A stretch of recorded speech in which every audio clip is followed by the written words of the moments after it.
This is Janine Schultz with FM News 101.1. We're sitting here with Cory Chisel. How are you? I'm doing very well, thanks. Now, we just have you. We don't have any of the Wandering Sons with us today. No, they wouldn't all fit in here anyway, so it just worked well.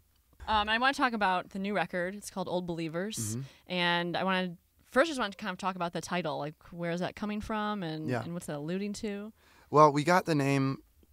The name came sort of out of context. I read it in a book. It was a term that I heard, and sometimes something just strikes you as like, oh, that's a great saying. You know, that's a great, like, Old Believers is a little bit like saying an old soul, or, you know, these guys or people that have been around for a long time. And when you're trying to name a record, you're trying to figure out, I'm either summarizing what this record's about or you're trying to attract people to a record. And we just kind of felt like Old Believers was a term that we identified with in a way that was maybe not completely able to explain why we dug it, but we thought, you know, maybe someone else would pick it up and be like, Old Believers, like, oh, interesting, maybe, you know.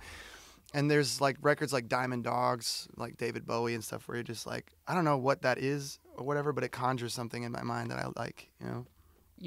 For me, your music is the music I go sit alone and listen to when I'm really depressed. Yeah, we have that effect on people. I'm sure it's not a conscious decision. I'm sure you're not sitting there with your guitar going, I am going to make some girl cry in her bedroom right now about her life. No, that's really not it. In fact, half the time, I think it just comes from when you decide to reach to write a song. A lot of times it isn't when, you know, you're out partying with your friends, for me. I mean, when you feel awesome, a lot of times you just go about your business feeling awesome, you know, and when you're feeling like you've got to pull yourself out of something, then, you know, that's the song is the function of the get over it kind of moment. And a lot of times when you are dealing with something and you write a song about it, you really feel that, you know, your feelings are very validated because they have this piece of art attached to it, and you can kind of walk away from it, you know, and then ruin everyone else's life with it or whatever. So right now in the technological world we live in, you don't have to have a record label. You don't need to have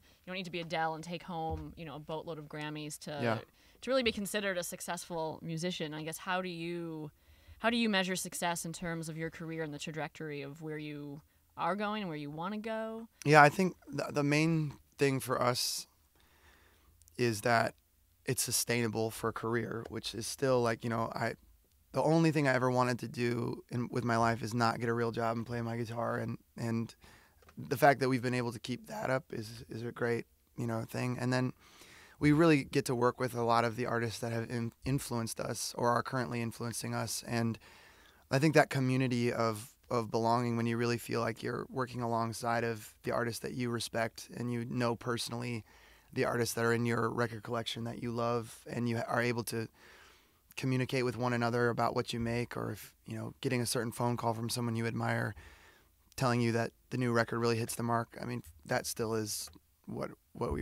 that's what we freak out about. Yeah. And I guess, and just finally, I kind of want to talk about, you know, your partner in crime, because it's so funny. There's certain musicians, I think, you know, like Stevie Nicks and Lindsey Buckingham to me. It's like, I feel like, you know, before they were born, you know, whoever created that talent was like, these two people are going to meet and they need to sing together, and their voices will not, you know, Stevie Nicks sings with Tom Petty and a lot of other people, and it sounds great, but it's never, Adriel, you know, the way it is with Lindsey. And I think, and that's how I feel about you. And and me and Ada have this thing that from the minute I met her, it was one of those moments, you know, where you were like, okay, my life is different now. I know this person. I've been, you know, looking for a partner, and I think I've always known that there was going to be that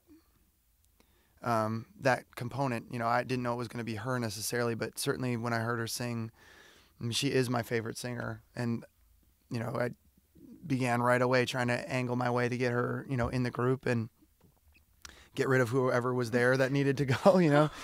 So, and, you know, it's one of those partnerships that, you know, I will be grateful for forever, you know, whether she has a bright future as well too. But I mean, I will constantly be begging her to come back and I don't think that we will ever have to separate in that way. But she just understands me, and I understand her. You know, we just have a language and we can deliver a line together, and we don't very seldom do things the same way twice. And it's like crawling inside each other's heads or something. It's a strange experience, and it's one of my most treasured intimate sort of feelings, and it's at times interesting to crawl up on stage and be in front of a lot of people and be connecting that way. It can be a little odd sometimes, like people are in your room or something. Great, and thank you so much for sitting with us. Yeah. This has been Cory Chisel. The album is called Old Believers, and you've been watching FM News 101.1.